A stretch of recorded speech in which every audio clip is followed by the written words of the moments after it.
So, hello, first of all, today's podcast is going to be a bit of a specialty, right? We didn't prepare anything, we're not going to do anything live right now, despite the thing that it says in the bottom right corner of the screen right now. Are we going to edit this out for just this week? If you want to. Probably not. It's never really live, is it? Well, yeah, but what we are doing it live, usually. We're not, okay?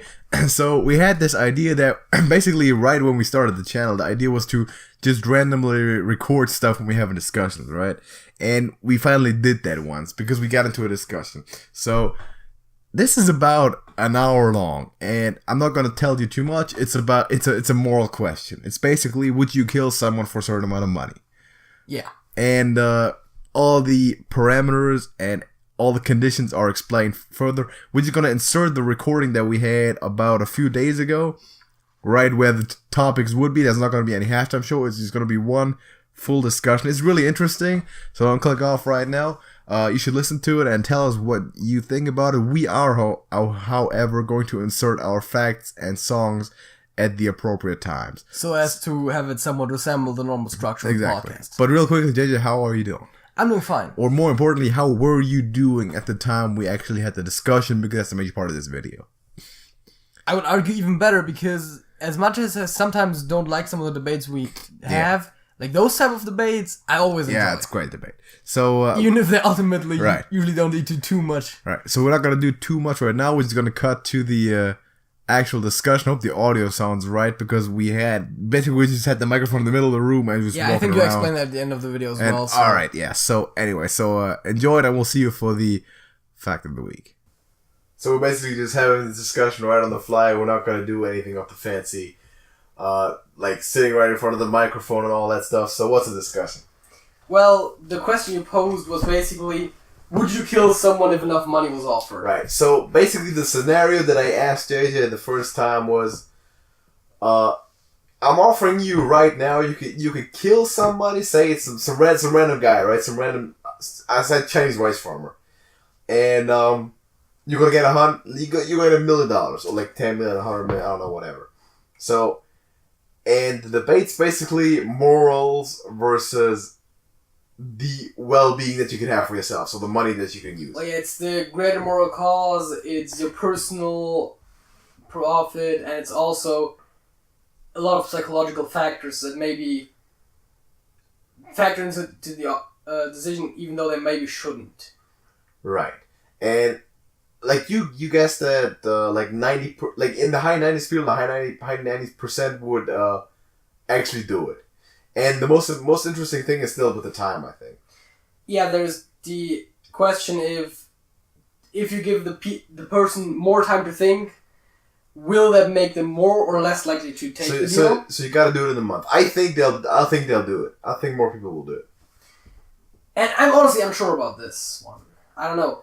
I'm saying a lot of people would definitely take the deal, but I'm not sure if giving them time to think about the perspective of killing someone maybe would make them less likely to do it. But it's the thing that they won't think about the killing as much as they'll think about the money. If they will think every day, they'll wake up thinking about what if I did it, and not about what if I didn't do it. Well, they do say the things that you regret most in life are the ones you didn't do, not the ones you did. Exactly. So would you maybe regret that at some point? If like in the say 20 years or when you're old enough and you've lived your whole life being poor or kind of mediocre, haven't done anything great in your life, and the world's dying of overpopulation.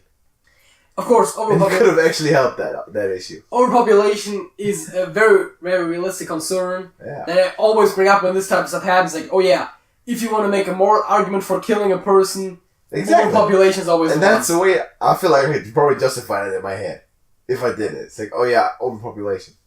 I actually did good in both ways. But I still think that, even though I'm not religious or spiritual in any way, I still think that there is value in human life.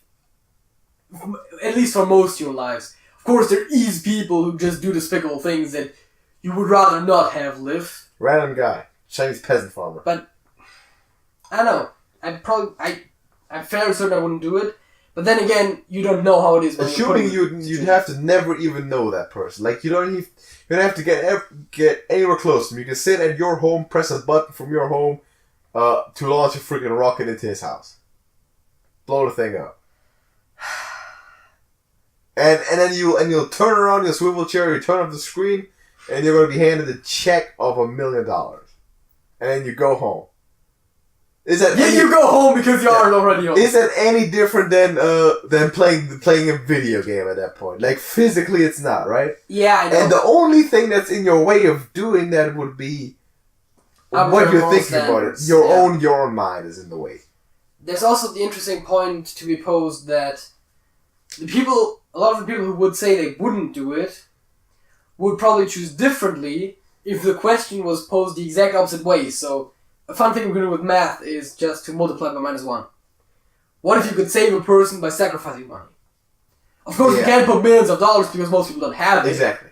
But I feel like... I don't think anyone would do that. But that's also a psychological thing because people fear loss more than they value win or gain. So, that would factor into that. But yeah, I can see... If I actually, like, right now... how much money would you max give up to save a person's life? Chinese peasant farmer. That's the thing. Of no value to you. You never know. You could probably donate money to some kind of charity right now that actually saves people. None. Like $1.50. That's the thing, right? Because you could now donate money to some kind of charity that actively tries to save people. Right. And you but you're not doing it. Could realistically make an impact, but we don't do it, right? We don't do it. And the situation is different if you know the person, of course. Right. It's a huge factor in this. Yeah, of course. But for a stranger, that's definitely something that I probably wouldn't do, to be fair. Exactly. It's like, I'm not... why am I giving up money? What does that give me? Nothing. So basically, isn't it the same situation, kind of, sort of? But most people that wouldn't do it or say they wouldn't do it they'd just be like, oh yeah, because they don't want to have their hands dirty. Like they don't want to have actively did it.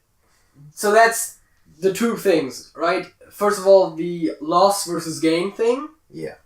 And second of all, the active versus passive thing, which is also before we started recording. We talked about the trolley problem. Yeah.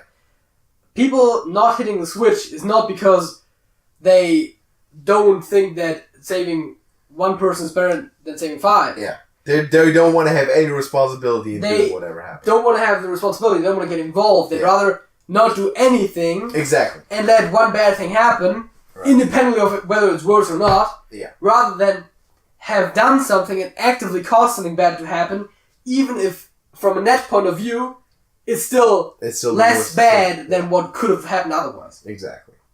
I think, given more time, I think the psychological, people will reflect on their situation more and more. They'll be like, I don't have it that good. I could use more money. I'm angry about a lot of things. I'm dissatisfied in life.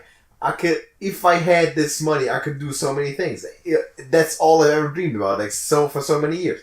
And the more and more they think about it, and they think about this is a real thing now. I can have this. I need to push a button to be rich. Have a great life for the rest of my life. Of course, also an argument is, for us, it's a different story than for someone who is maybe homeless, for example, to go to the extreme. But even in general, people who have less money are probably more likely to take this deal. But then again, both of us were not rich. Yeah, but and $1 million would... Middle class. Yeah, $1 million would transform our life all kinds of ways. Yeah, but again, it would have an even bigger effect if you were poor. Really, dirt poor. Of course, sure.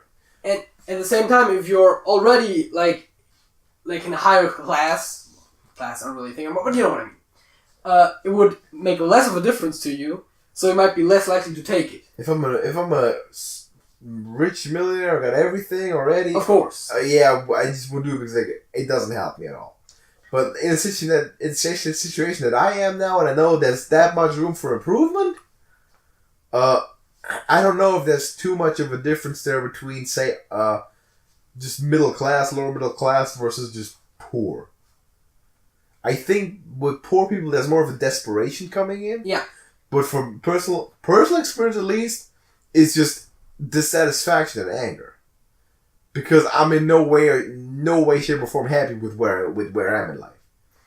Okay, that's definitely also one of those things that's very different about the two of us. Yeah, that's you're way more ambitious. Right. That's the thing with how do you view the situation already? Do you how much value you put on the money. Yeah, right? And that's also one of those.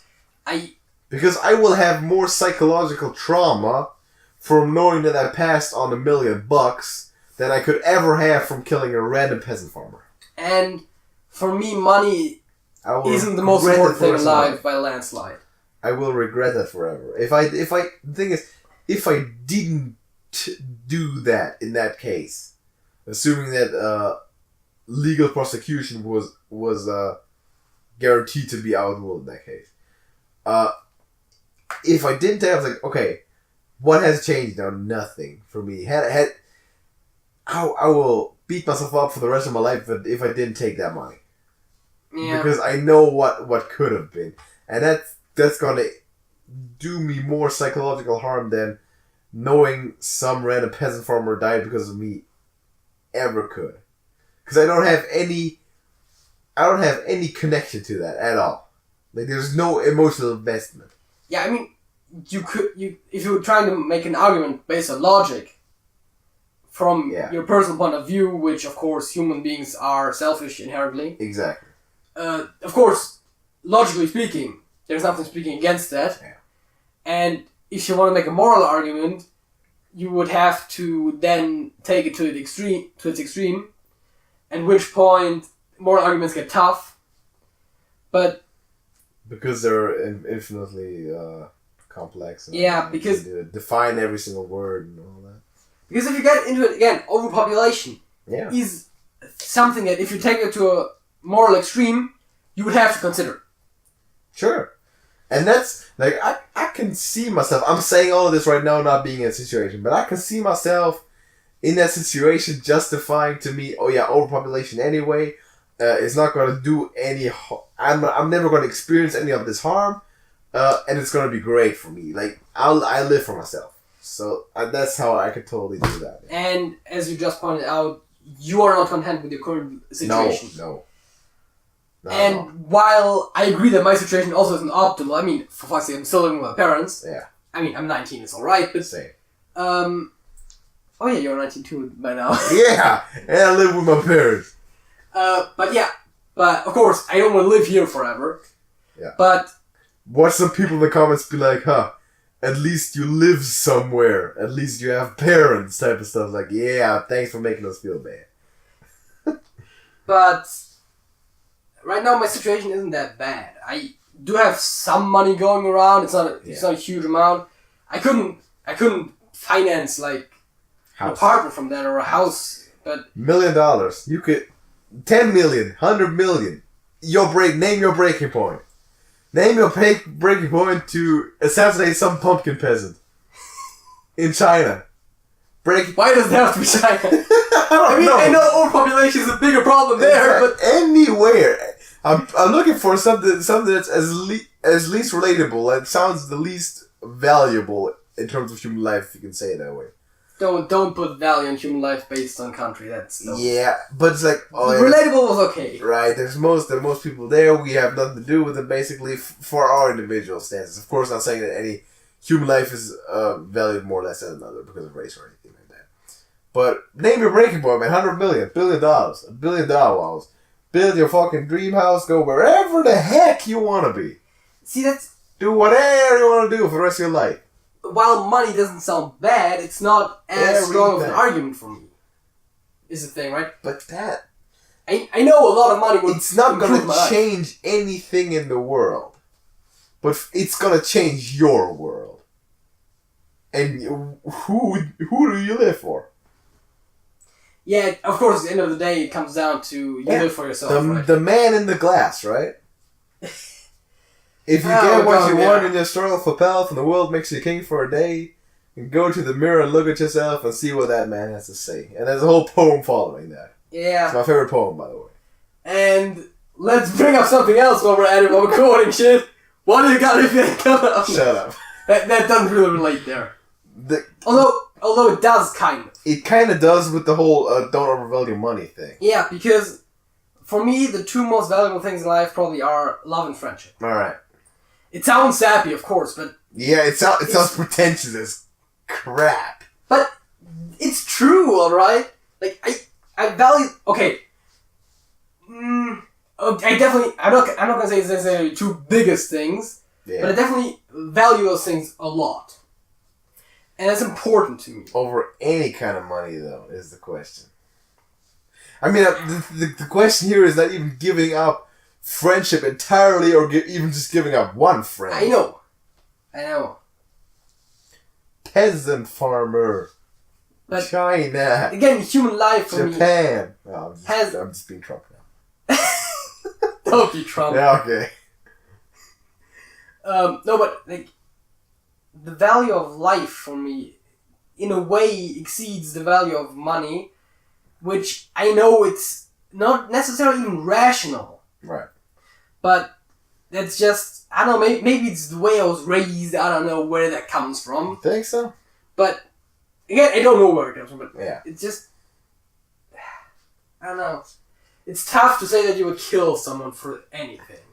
But if you don't make yourself think that way, of course, you're gonna push a button. We've also posted some other scenarios where situations different. Like, oh yeah, would you rather kill two strangers or have one of your friends die? Yeah. And at that point, I would go with a friend. Always kill strangers, obviously, right? And once again, you can do a math thing, and you can remove the friend and one of the strangers, and suddenly you're just killing a stranger. You're just killing a stranger. Of course. If you're gonna do that way. That. And you're not getting money for it. Yeah, but... Which in your case would be probably a stronger argument if you value friendship over money. Yeah. But then it's like one friend versus one stranger. Even then, you, like, objectively speaking, you shouldn't be making a decision there. You shouldn't be preferring one decision over the other. Well, yeah, if it's one against one, it's tough because you would have to try to postulate a moral value for the individual people based on their influence that they will have on the world, which you could, to some degree, project. Like I said, Neil deGrasse Tyson or two peasant farmers. Yeah, it's like, you would want to save Neil. Of course you'll save Neil. And I don't even know I believe a lot of people would make the moral argument for Neil. Which, long term, you can make, I feel. Yeah. You can say, oh yeah, he is going to influence the world positively. Some farmers somewhere are probably not going to do that. Right.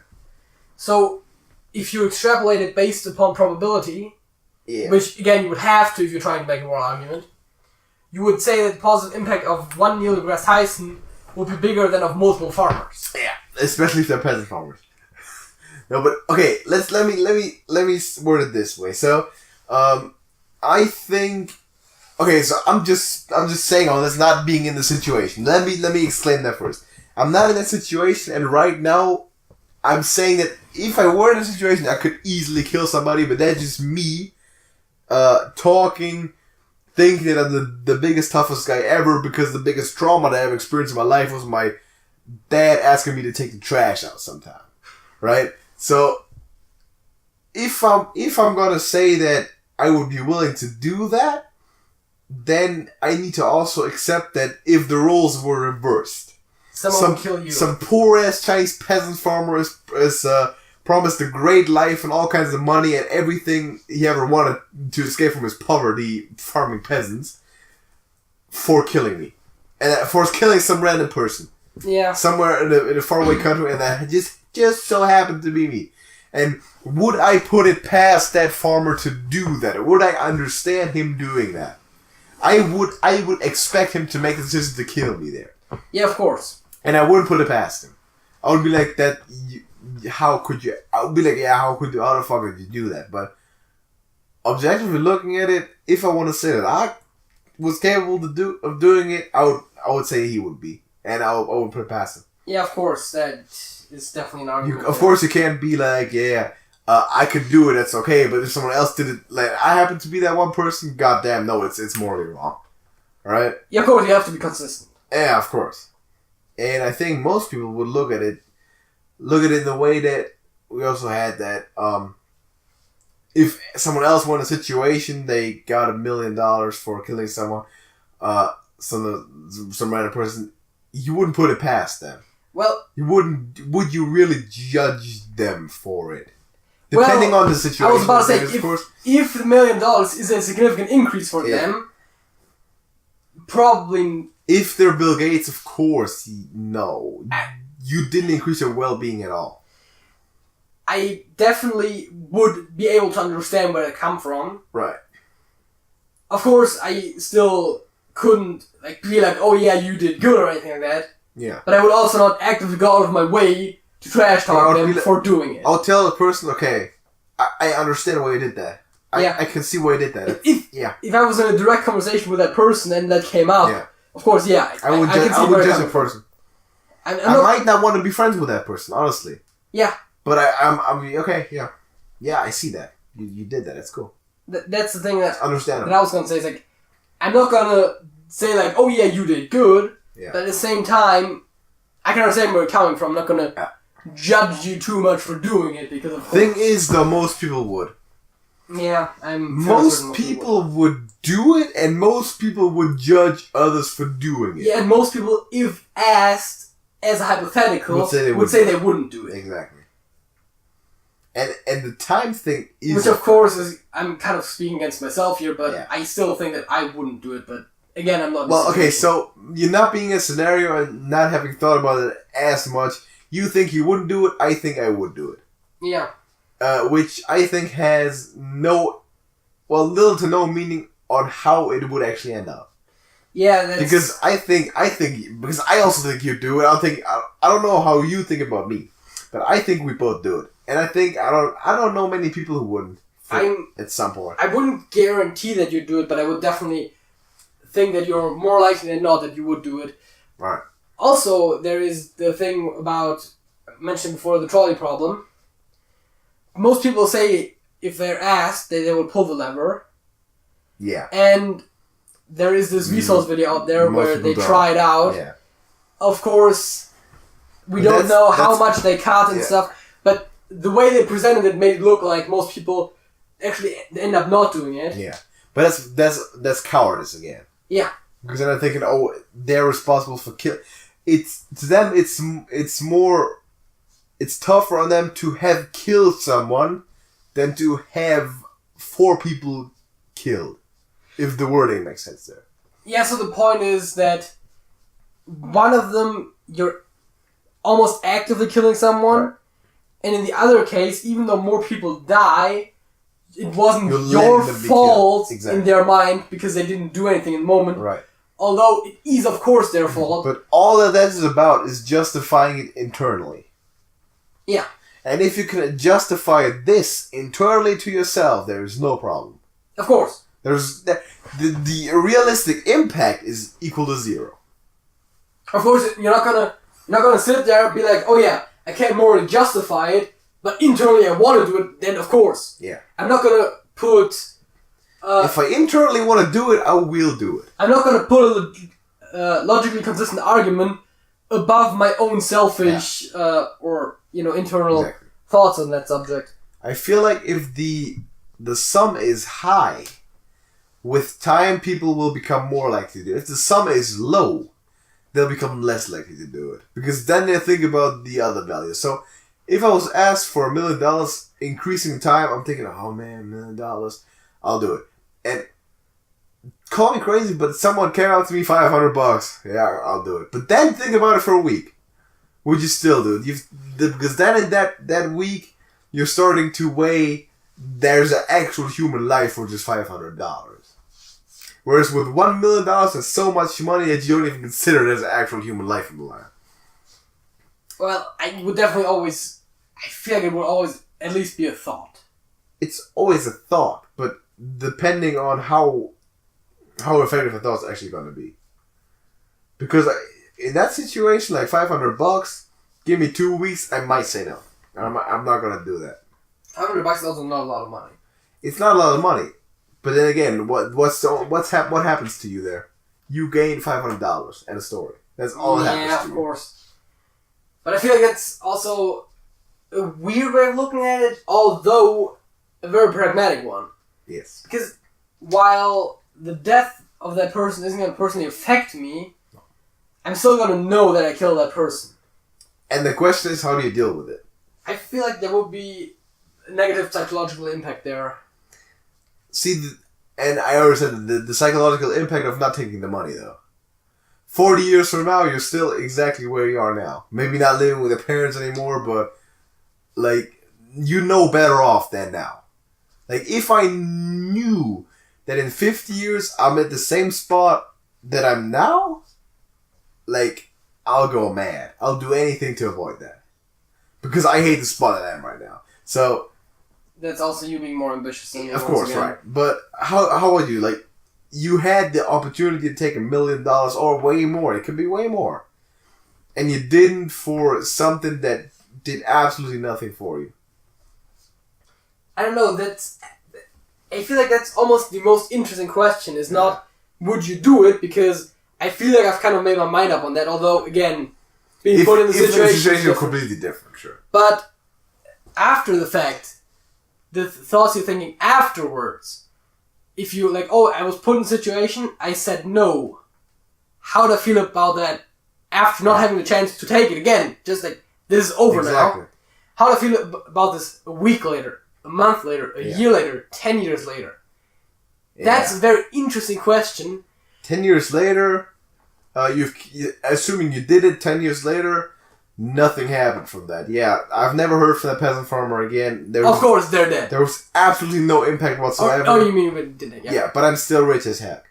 So, but 10 years later, I still haven't taken the money. I'm still working in some factory. I'm still having a shit job. I'm having a shit life. I'm working my ass off, making way too much money. Society is shit to me. I'm nobody, basically. History will forget me. I'm average. Well, I don't think you would end up in a factory with a college degree, but yeah.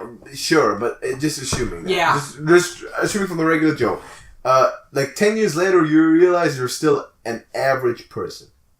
Which is, by the way, the worst. Like, that's my dystopia, being an average person. I don't mind that at all. That, like, being average is... I mean, of course... my worst nightmare. I wouldn't want to be average on it. I mean, I'm smart, okay? I don't say that to brag. It's true, of course. Yeah. Yeah. My intelligence is significantly above average. Yeah. Like, I've been tested. That's just how it is. Yeah. And I wouldn't want to be. I don't want to say stupid because it sounds condescending, but yeah. I don't want to be less intelligent, as in be more than the average. Yeah. But like financially, I don't mind. Average in any kind of way. Being like going outside, looking at the street. There's some dude walking around. Just all the people walking around. If I was the average of 100 of those 100 people in front of me right now, worst thing I could imagine. That is the worst thing I could imagine for myself. Like that's literally a nightmare to me.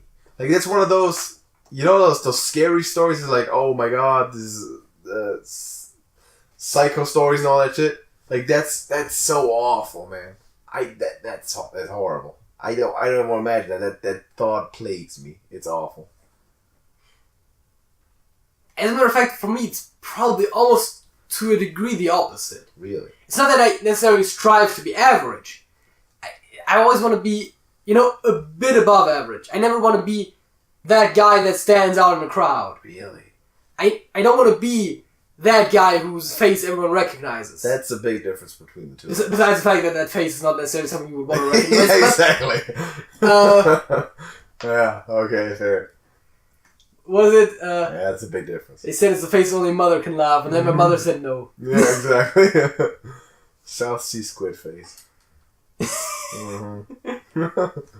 Great guy. No, but like, I don't mind being the average person from a financial standpoint, from like a housing standpoint, behavioral standpoint, socially. Like socially and behaviorally, I'm never gonna be the average person just because I act differently. Sure. 9-to-5 job, average stuff, average hobbies. Go out shopping every once in a while. Oh god, 9-to-5 is a horror. Unspectacular family. Just in the fact that I would have to get up early. Yeah, unspectacular family life. Someday you're gonna be retired, have a little bit of house, and just live the life, like basically live the end of your life, and no, like 10 years after you're dead, as soon as your gravestone gets thrown in the trash, it's the last time anyone ever read your name.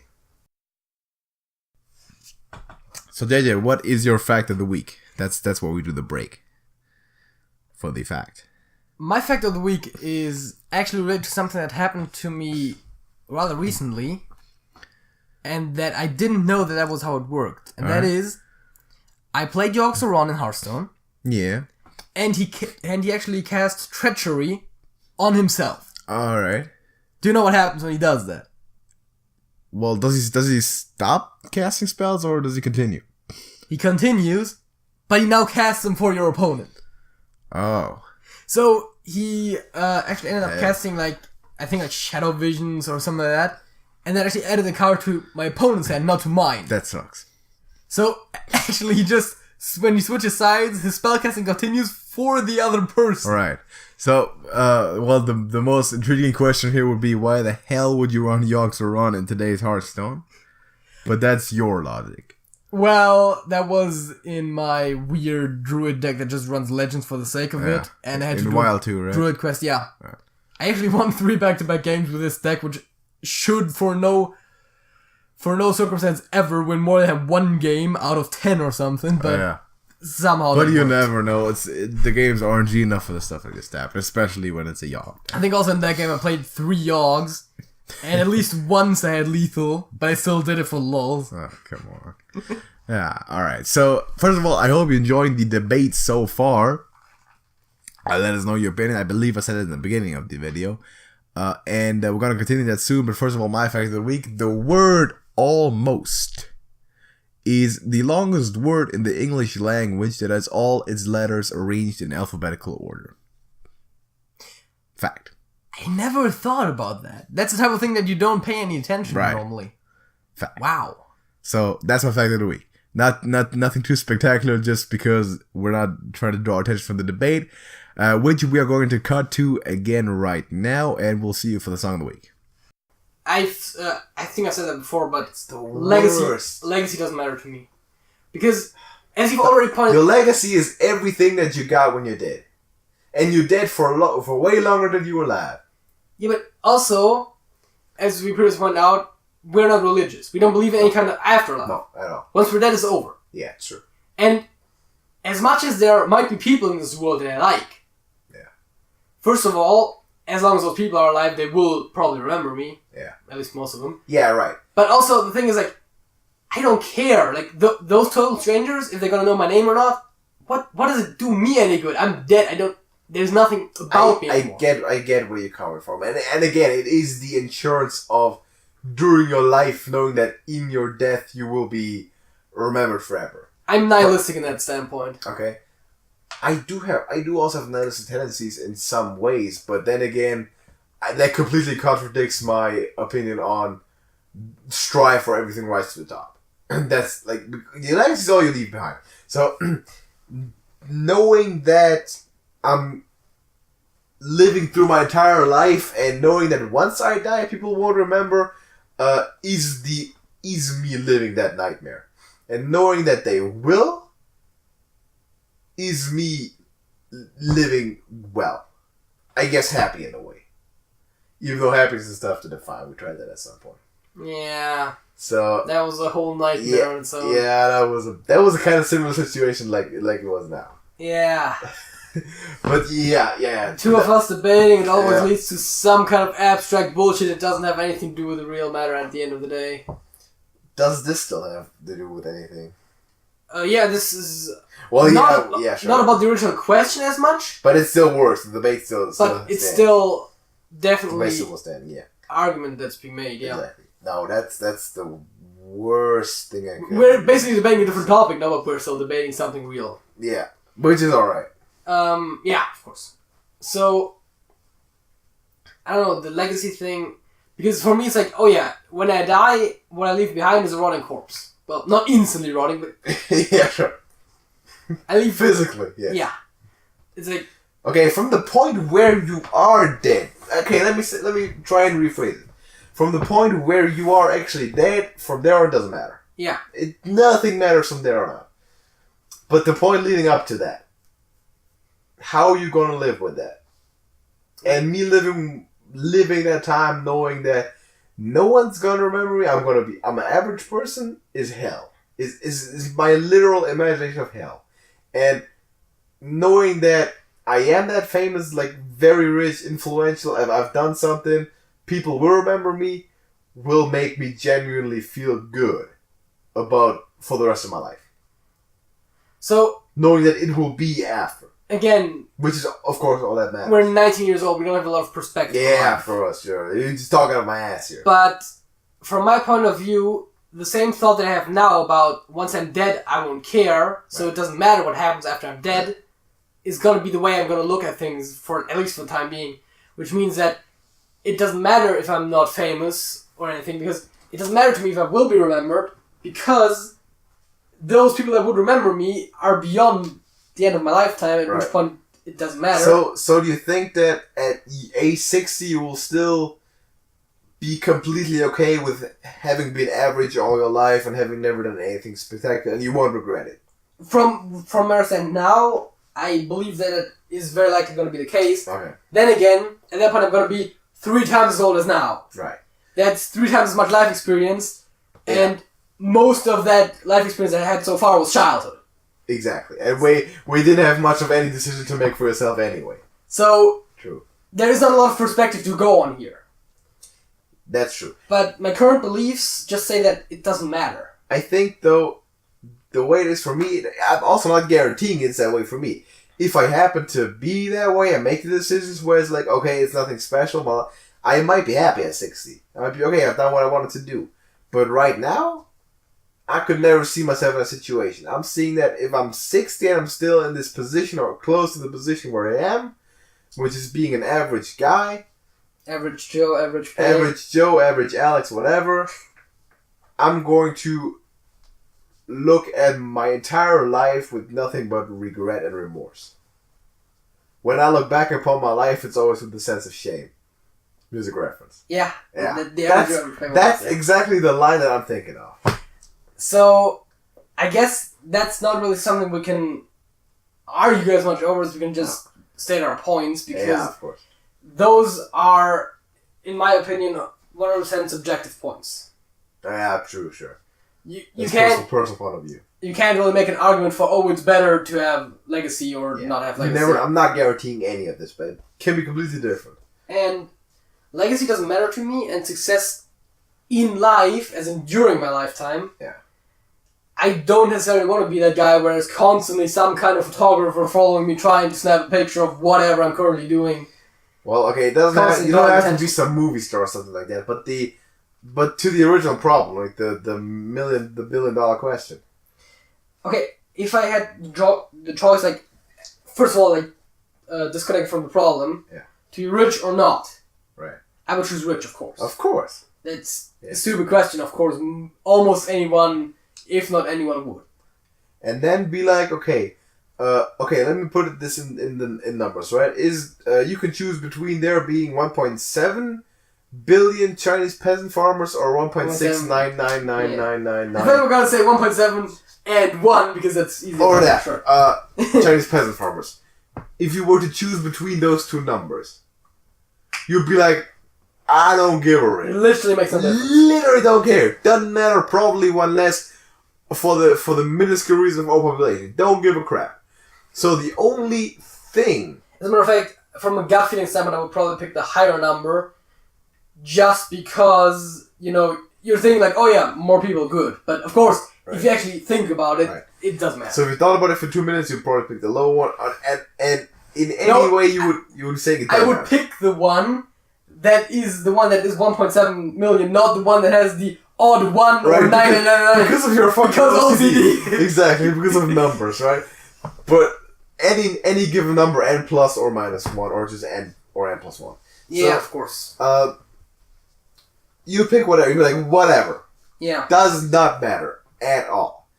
Now, literally flipping a coin in my hand. Now, if you're being told that you can make it that way, either you can have it that way, or you need to terminate that one life if you want to be that way. The only difference being is you pushing a button. Yeah, it's the active part, which again is the factor at the end of the day that makes the difference for a lot of people. Okay, think about this. If you're actually in that situation, you're in that room. This is like a room, right? And someone brings you this button. Push this button. Big bomb goes off. Chinese peasant farmer is gone. The longer you sit in front of that button, do you think people will do it? Will then be more likely to do it or less likely to do it?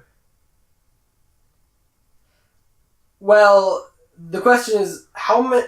The question is that it's like you have two options: you can leave or you can press the button, right? Yeah.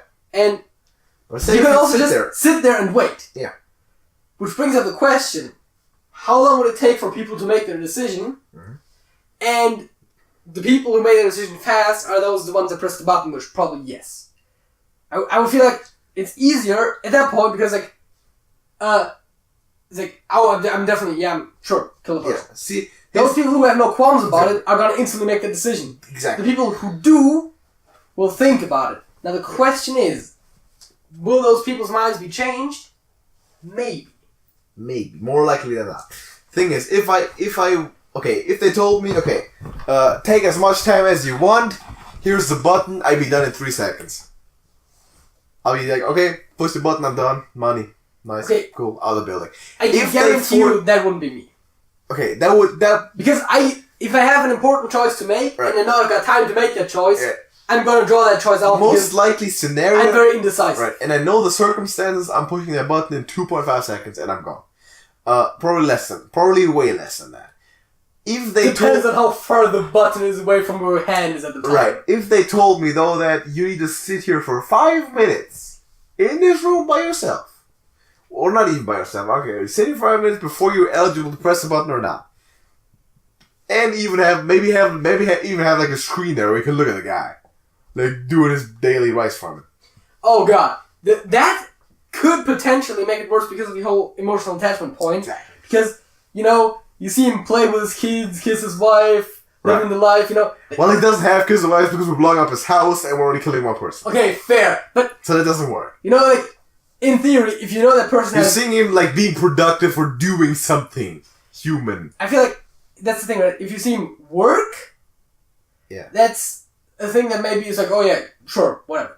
But if you see him interact with people, that makes it more conscious to you that that's a real person. If all of a sudden turns out he's like a medic or something, he's actually a doctor, and he's hugely important to his village or something like that. Not that, but just in general. Oh, this person has a social life. Yeah. They're interacting with other people. Yeah. We're not just impacting that one person. Which we know they do. Yeah, but that makes it more conscious to you at that point. Yeah. And that could potentially affect your decision. And that's why I would argue that if people were forced to take their time and in that instant, the rate of people who do it goes down. The longer they wait, or even if they wait at least, they become less likely to do it. But you said if you got a month, you think that people will be more likely to do it. Yeah. 5 minutes makes it less likely. Yeah. Exactly. Interesting. Long term, people will start thinking about the money. Okay. Short term, it's emotional connection. Oh God, I can't do that. Everything I've learned, what people are telling me, I can't do this. And long term, I've slept over this for a few days. Okay, I've kind of forgotten the images I've seen of this guy, walking around doing his things. And now money's on mine again. I've gone back to my regular life, to the struggle of work, and to know how awful everything is, and how much I would like to be rich. And I've kind of forgotten what's going on. And I gotten back on track to focusing on my life is the only life that I'm really in control of, and that I have anything to do with, that it matters to me. In that case, I think people would tend to make the decision of, I'll just do this, whatever. I think we're not really gonna get on any consensus on this point. Of course not, because there isn't any. But you'll never know until you try it. Yeah, but I also think we don't really bring up too many more new arguments. Yeah. But that actually made me think of another thing. You mentioned legacy. Yeah. So the question is, basically, I think we've asked that question before in a way, but would you rather have a legacy or rather have money now, basically? Well, I know you can use one to achieve it. Let's pick... Because if I'm saying you're famous now, you're gonna say, oh, I can get the money from being famous. Yeah. And if I got a lot of money, I can be famous from having a lot of money. Let's say someone like Van Gogh. Yeah. But you're gonna be famous once you're dead. But you're not going to that. Do I also know that if I pick the money, that once I'm dead, I won't be famous? Let's say, for argument's sake, yes. Because otherwise it's a stupid choice of, guaranteed famous or guaranteed money and maybe famous. That's a different choice than guaranteed money and guaranteed fame. See, that's an incredibly tough question. Intuitively, I will say I'll take the money now. Because I know that I can make myself believe that somehow I will be able to be famous after I'm dead. Even if you have, by whatever time-traveling wizard was offering you the money, been told that you specifically will not be if you do. I probably think I can still believe it. I don't know. Of course, there would still be the whole argument of how... if my fame strictly grips after death, and I will never experience any of that in my life, of course I wouldn't choose that. But you said legacy was important to you. Knowing that I'll have one is important to me. Okay. But you would know that you would... Yeah, experiencing that though. I'm not gonna live an absolutely shitty life forever knowing that the day I die, everyone starts erecting statues of me. Well, not necessarily the day, but yeah, I was... But you know what I'm saying, yeah, right? I just pulled out Van Gogh because he was the one that... That's not what I'm doing. That applies to. Now, this is a tough question. It's one of those what-if ones because that scenario would never happen. Of course, because you have to be a time-traveling wizard to make that work. Yeah. And the question is how does it happen that you believe them, but you if I'm going to be incredibly rich and not average and everything, I know I can somehow manage to be famous later on. But the scenario basically postulates that you have been told by some all-knowing whatever being, and you believe them that either you're famous or rich. Like, either you're famous after your death or rich now. Rich now. Then I'll take rich now. Because then I know that it doesn't matter what I choose, because rich now, I can have that life now, live as good as I wanna.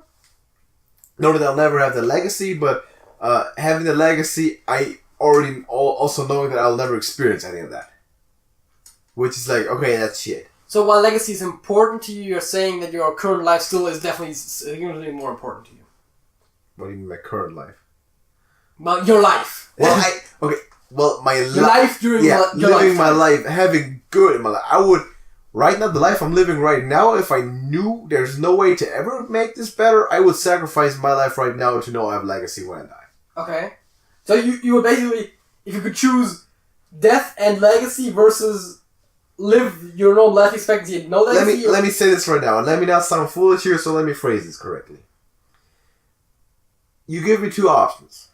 Option A is you live till you're 70, always average, no legacy whatsoever. Just regular life, working and doing things, right? Yeah. Forever, and you're guaranteed that you're never going to be rich or good or anything, or have a legacy or do anything special whatsoever. That's option A. No matter what you do, you can't be that way. Option B is you die tomorrow, but before that, you do something incredibly great and will be remembered for it and have legacy. I'll pick the second option. I believe I will pick the second option.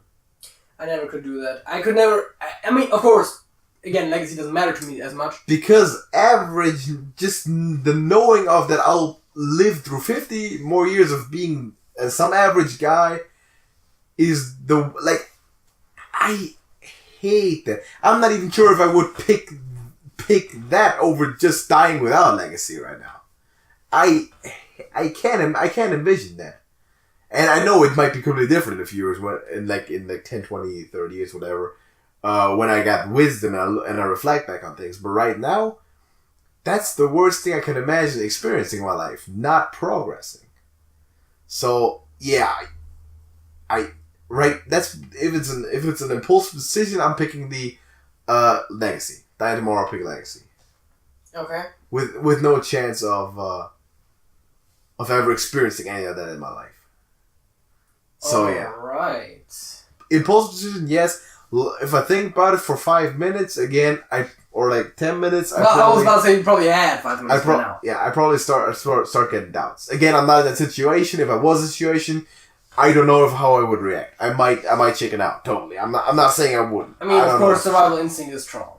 Survival instinct is there, but the bottom line is, the point is that imagining life like that forever is awful. Ah man, I can't have that. That's just, I don't know. That's like purgatory, isn't it? Like, what do you really live for? Like, to get better, right? Yeah, but I feel like every day you get up trying to get better that day. Being average, I feel, doesn't mean that you necessarily need to be unhappy. Of course, you're never gonna be rich or famous. Right. If depends on what you connect happiness to. But if you're gonna, human connection usually is what I go for. But if you're gonna, which is weird because I'm an introvert. Which is also another debate that we can touch on that right after I finish this point. Okay.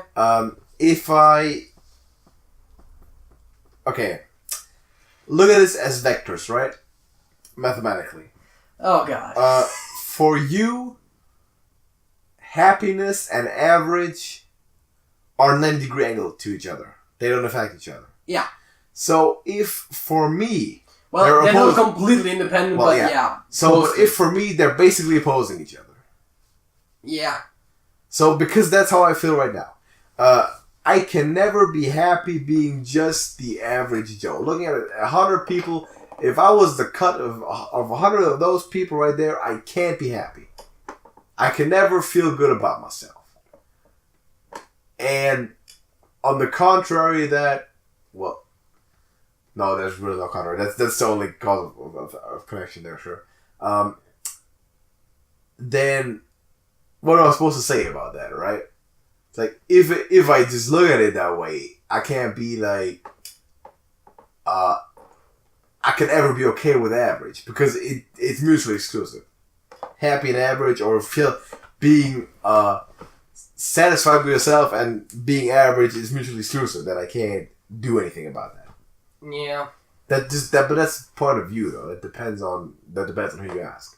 I think you'll ask 100 people to get 100 different opinions, or at least say if only those two opinions were available, you'll always get people with both opinions. Yeah, I would say that for the average person, of course, I can only speculate here, but I would say that most people would probably choose the fame and legacy as a thing that they would want. Yeah. But not the second curve. But not to such an extreme degree as you would say that. So I would say that most people would probably be in between. Again, realistically, you could never do this, because you would never know if you had never had the chance. It's all hypothetical. And but that's what hypotheticals are for. This is why all of our statements are not reliable at all. Right? Because it's hypothetical. And we won't ever get to experience that situation and having that choice. Of course, it's always different to speculate about a choice than actually being in it. I brought up the trolley problem, how people choose differently on a piece of paper than they do if they're sitting in the chamber. Exactly. So, we're gonna say something about introversion. The introversion extroversion thing. We've touched on that before, quickly. So you're saying I don't quite get then how you being an introvert not liking. I'm just quoting some of the stuff that you throw on. Yeah. I don't like people. I typically try to avoid conversation with people. I don't like talking to them. I never go out of my way to hit anyone up, or when I'm in conversation, I'm trying to keep it to a minimum. You are in probably this here room for the better part of the day. If you don't have anything scheduled to do, you'd probably be in here as much as possible. Probably by yourself too. Yes. So, but then you're saying that the human connection is a big happiness factor for you. So, I feel like we need to apply some... by the way, let me say that just because I value money doesn't mean that I don't value that at all. Yeah, of course. Of course, if I could pick anything, like, yeah, I'll take the wealth, and I'll take a lot of friends, of course, sure. But I feel like I definitely wouldn't take a lot of friends. That's another one of those. Okay, take good friends. But because take whatever amount that you need of good friends. Because that's exactly the thing. I make a lot of statements that maybe are, again, blanket statements or just too extreme. Statements about blankets. Because when I say I don't like people, what I mean is not that I don't like any people, is that I don't like most people. Exactly. And when I say that I try to avoid conversations, that's with people that I don't know or don't like. Obviously, you're not trying to avoid this conversation because it's been going on for like 90 minutes. Not the recording, but the conversation in general. Yeah. And I've been here for a good 6 hours. And actually way more than that. 7 hours. That's about right, isn't it? It's about 5. Is it about 5? When did I show up?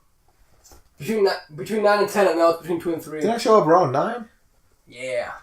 Between 9 and 10? You for real? Okay, it might be... Say I showed up around 9, it's almost 6 hours. It might be almost 6 hours, yeah. Alright. But... Anyway, that's not the not that relevant right now. Yeah, sure. Anyway, that's the point. So if you're claiming that I'm more extroverted than you are, and you got points to make for that, and I totally see that, even though I'm not an expert on the definitions of extrovert and introvert and all that. There's probably another thing. We might use some terms, maybe not in the exactly intended way, which might make conversation more complicated. Exactly. Because especially if we use different definitions between ourselves. Yeah. Also because our conversations are complicated enough as they are. Yeah, and... By far. We have Google definitions to make points before, and a person is a human being that is regarded as an individual, okay? It is regarded, not that can be, if I ever said that wrong, it is regarded as an individual.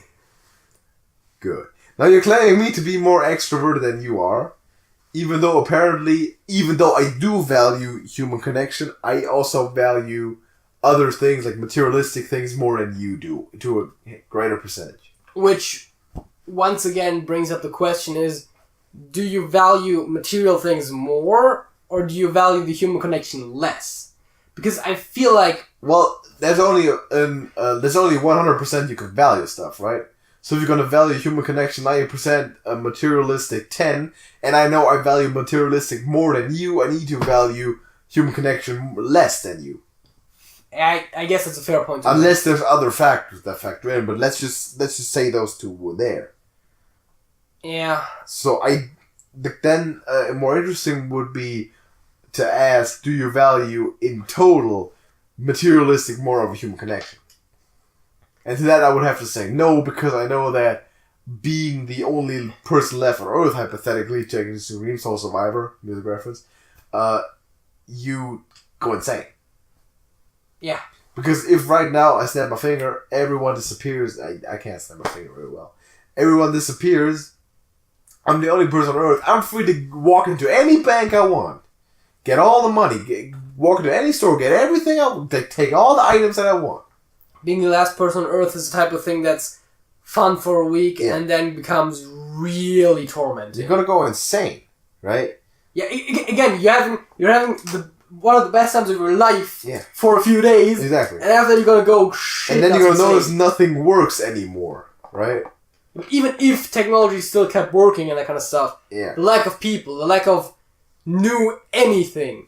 Nothing. Like, even if the internet, electricity, TV... Well, TV couldn't work, but if internet and electricity worked... But anything that people are involved in, though. I could finally catch up with my backlog of YouTube videos and movies and TV shows that I still need to watch. Once it's done with all of that, there's nothing new being produced. Yeah. Right? There's no one to interact with. Exactly. So... At some point, your grocery store's empty. At some point, there's no more gas stations for you to do. At some point, there's no more material being produced that you can still watch. But of course, that is not the question we're asking. The question is the value in people. So taking it to an extreme, you would have to say human connection over the thing, over materialistic, of course, because this can keep you alive for longer. You can live an average life, even though that's awful to me. The imagination of that. You can live an average life in a general community. Yeah. For 60, 70, 80 years, depending on your health. In another situation, you could.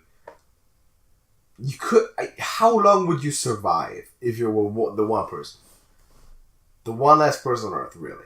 I think technically the survival aspect wouldn't be as much of an issue as just the psychological impact. At some point, it's about like how am I still getting food? I don't think food is the issue. The issue would be at which point is my psyche breaking to such a point that I'd rather not live than live. Yeah. So when are you actually going insane? Right. But still, the food's an issue. Like no more is being produced. Yeah, but you can look grocery stores. Yeah, but you need to do all that first to be able to do that shit. Of course, it's work, but it's doable. And at that point, you're living a bad life. You're the peasant farmer now. Yeah, of course. Which is generally... I'm farming peasants because there aren't anymore. So ultimately, all humans disappearing would also result in a worse life for you materialistically. Definitely, at some point. Whereas you having a bad life materialistically would, of course, to some degree affect the community you're around. I'm not denying that it would not at all. But it'll never basically push it down to zero, to completely make it go to shit. Right? Yeah. So, in that case, taken to an extreme, which you like to do, you'd have to pick that. As valuing, in absolute valuing higher than the materialistic. But also in general, the question about how that I value human connection a lot for being an introvert is that I feel like that's also a lot of cases with the more stereotypical introverts. However strict or loose the term might apply in that case, is that oftentimes introverts, instead of having a lot of friends, have a few really really close friends. Yeah, right. Which is my thing as well. I have maybe there's 5 people in my D&D group, and then there's in our barbecue circle there's maybe 10 people, but out of which there's maybe 2 or 3 that show up on a really regular basis. Yeah. So out of the barbecue circle, which is a fun word by the way that needs to be adopted by some dictionary, how many people would you really consider, all jokes aside, friends, not acquaintances? 2 or 3. Well, possible, right? The thing is, really friends out of those people? Yeah. 3. And I know who the 3 you're talking about. Yeah, of course. And I can tell you already, one of those is one of the 5 people in my D&D group, and when I say 5 people in my D&D group, that includes me. Yeah. So there's another 3 other people, if you're going to consider all of those really friends, sure. Which means that 4 plus 2, that's 6 people, right? Yeah. And there might be other people out there who have at one point considered friends. At least there's definitely at least one, probably 3 or 4, that have just grown apart from. Sure. But these connections that I have, I value a lot. True. I'll say that about myself too. And the thing that you said with not that many people is kind of the same for me. Even though I'm the one usually joking about friends and acquaintances, I'd probably be quicker to announce someone as being in that category was oh yeah, they're a friend, they're a good friend, than you are even. Yeah, probably. Because it's tough for me to draw a line, because there's a lot of people coming to mind. I think my circle of acquaintances, good acquaintances, is a lot bigger than yours. Yeah. So, for me, it's tough to draw that line between friend and acquaintance. This is a completely arbitrary line that we made up. That's completely our concept. Well, the concept of there being a separation isn't unique to us. But the exact point where you draw the line is different from person to person. Yeah, so I'm thinking about everybody. So, that person is an acquaintance that is a friend. And then compare them to everyone in the other group. Right? And that's kind of tough. I feel like a fair way to draw the line would be, would you invite that person to your house to just hang out between the 2 of you? I feel like that's a good point to draw, maybe. Okay. So let me try and do that on the spot, actually. So how many people would that be for you? 6? 6.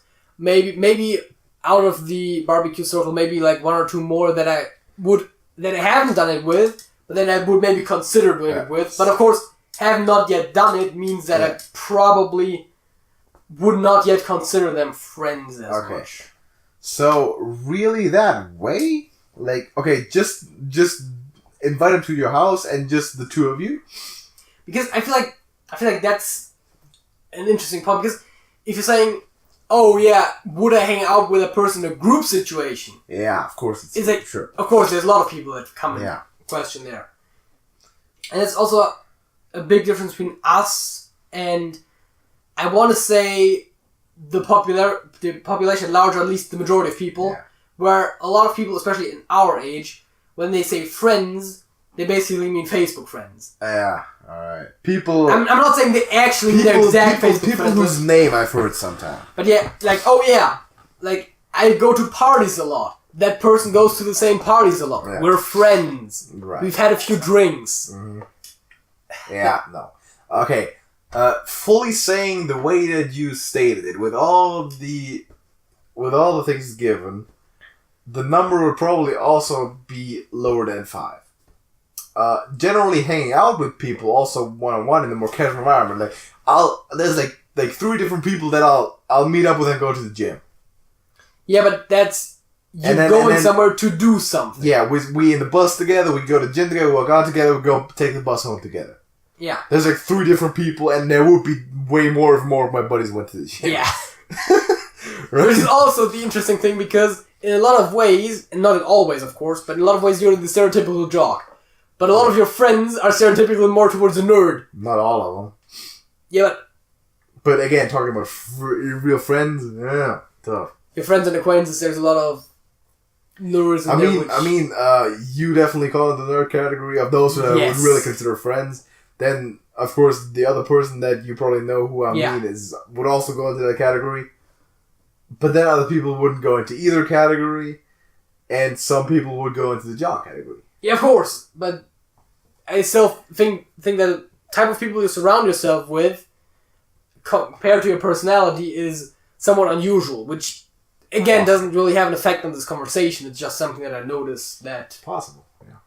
I thought I'd read. But that's also a bit of distorted view, because you only know the nerd type of people that I surround myself with. Fair, because... For the most part. Like, as I said, there is, like, 2 people outside of my D&D group who I would consider friends. Yeah. I said D&D group, it's a nerd thing.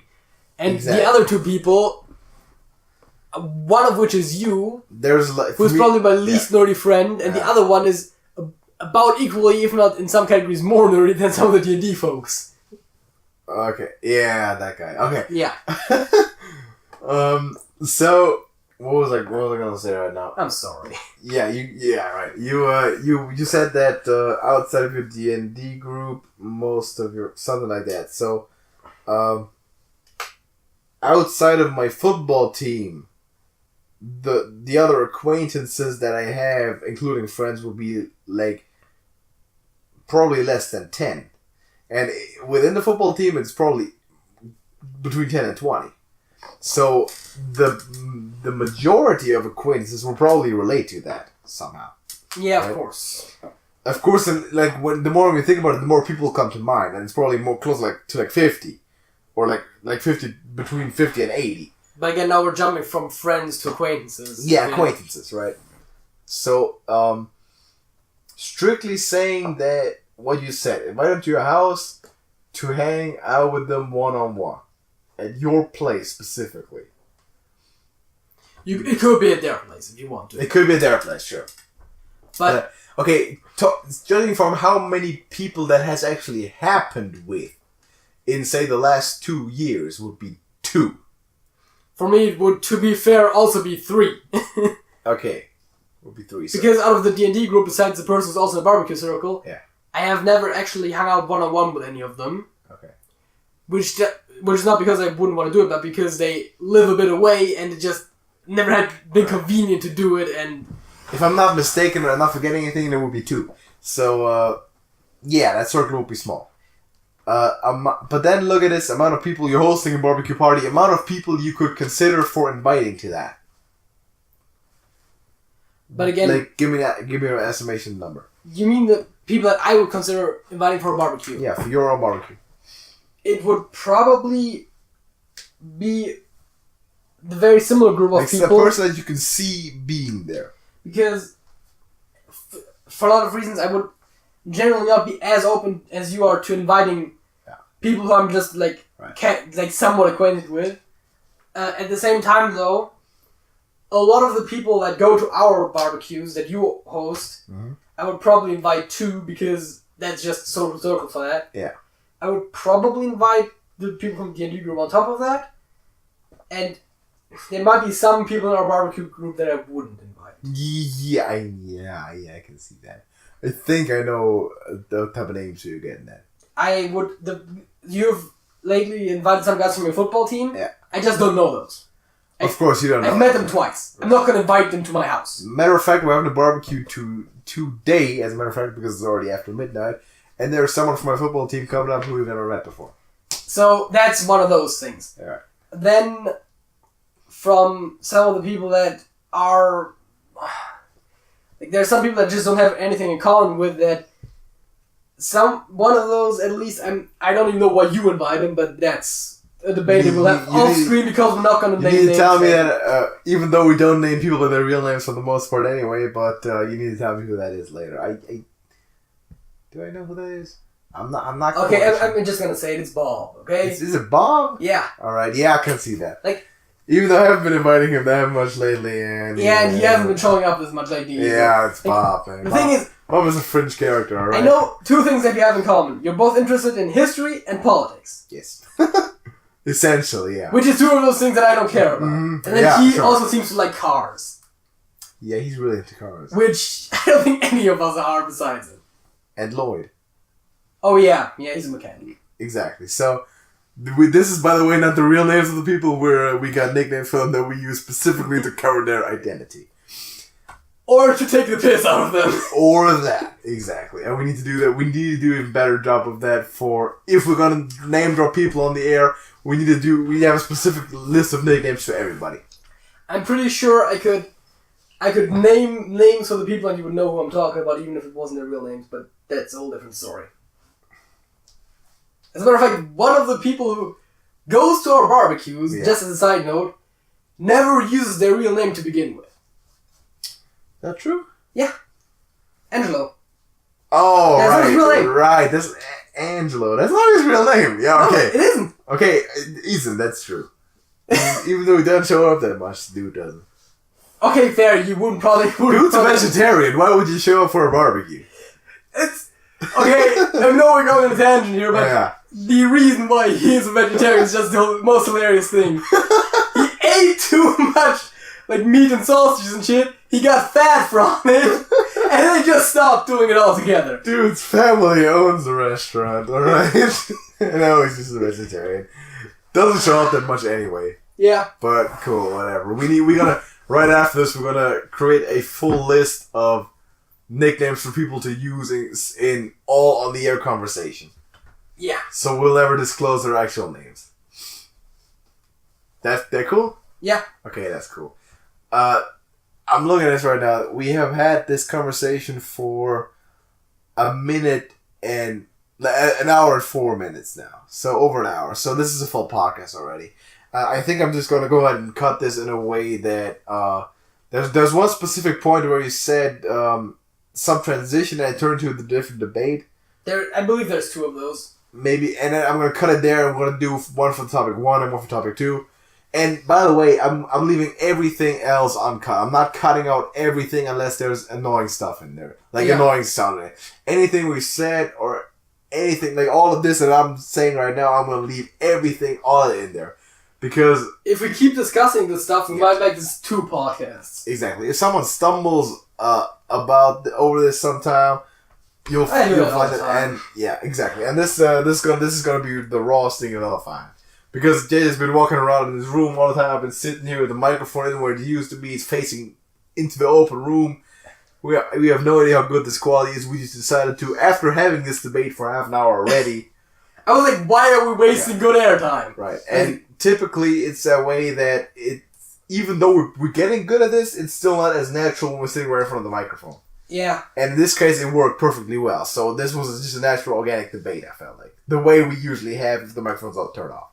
I want to say this is probably, if this actually ends up from a quality standpoint working, this might be some of the best content we've ever made. Yeah. Because it's some of the purest content we've ever made. Exactly. Because we just discussed the thing that we were discussing anyways. As crazy as the hypotheticals are, but that's just the type of thing we are. So remember, all the opinions expressed in this video do not necessarily reflect the opinions of the TrashcanTV company as a whole, even though that's only the 2 of us so far. but that doesn't matter. Yeah, but we have to say that for legal reasons, right? Yeah, we're gonna say it for legal reasons. Okay, so we also recorded this independently of Songs of the Week, Halftime Show Factor of the Week. I'm gonna slice shit up and put it in there. So I thought we were gonna say that in the intro once we at some point record. I'm gonna say that too in the intro because we only can know it now, and I'm not cutting anything. So I'm gonna just go ahead and stop this fucking recording. All right. So I hope you like this debate. Let us know what you thought about it. That's what I said at the beginning of the video and during the halftime show. It doesn't matter. Well, not the halftime show, the Factor of the Week. We gotta end the whole thing on a high note, bad musical pun, as we do always, even though that wasn't a traditional podcast. So JJ, what is your song of the week? My song of the week is Sharp Dressed Man by ZZ Top. Why is that? And why do I not know that? I do not know why I don't know that, but first of all, it's a good song. And second of all, I actually like it for its lyrics and title as well because, dressing up is kind of fun sometimes. Even though we never do that. Well, never. Next to never. Like, once in 3 years. I would argue back in school we did it more than most people did, though. You think so? Yeah. Did we really, I don't think I ever attended school in a dress shirt except for that one time when I was imitating a Blues Brother. Yeah, and there was the theater thing, which we did. Oh, yeah, that was fun. And there was the video that they recorded. Yeah, we were sitting in top hats. So yeah, there was. Oh, it was fun. We was wearing suits. We was wearing suits, sitting in a lunch hall playing poker. That was pretty good. Yeah. All right. Typically, I'm a bit suspicious of songs of the week that I don't know and that you just start pulling apparently straight out of thin air. I'm really surprised that I haven't showed you that before. Because typically when you do that, those songs turn out not to be that good. There have been a handful of examples of that, and I've listened to them, and they really weren't that good. Examples, Changes by What is David Bowie? Yes. Or Some Girls by, what was his name again? Rogerson? Something like that. You put that sometime. So those songs tend to not be that great, but I'll give it a chance anyway. My song of the week is a traditional established one, is Red Flag.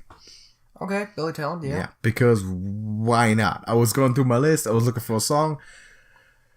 That's the song of the week. Nothing spectacular, so as to not draw attention away from the debate. That's what I said. You said it for the fact. In the fact of the week, exactly. We were also recording all of these back to back, so yes, I'm very well aware of repeating myself there. Okay, thank you for listening. Hope you enjoyed the debate. Let us know what you mean. This is the fourth time I said that, JJ. First of all, before we do that, okay, I want to say that this was a bit of a different one. Yeah. And we're really interested to know if you like this more or less than our usual podcast. Yeah. If you want us to do this type of thing more often. Because this is what it was more authentic. Yeah. For sure. Of course also means we can't really do this on a weekly basis because if nothing organically happens, we can't force this type of thing. Exactly. But if you want to see more of this, we'll be sure to record it whenever possible. Right. So this wasn't set. This was completely improv. This wasn't set up. We didn't write anything for this. We just talked. So that's what we did. That's it? That's it.